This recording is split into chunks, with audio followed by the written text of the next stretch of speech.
Right, assalamualaikum everyone. Welcome back to the Luna Classic update today. So I'm just gonna keep it very short now, and I think that Luna Classic has done such a good job of trying to climb to the upside. The last time that we saw something like this happening, I was pretty sure and convinced that this was just a very big stop loss, and I think this is known as stop loss hunt, and all the whales, all they do is they try to take anyone who has their stop losses.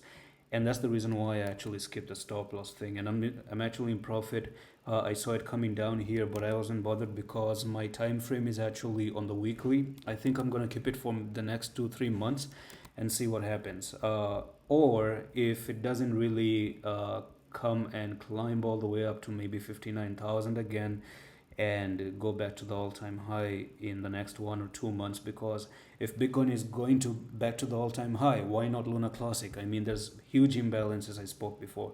Now, getting on the 4 hour time frame, it's pretty clear that you have broken this inverse head and shoulder.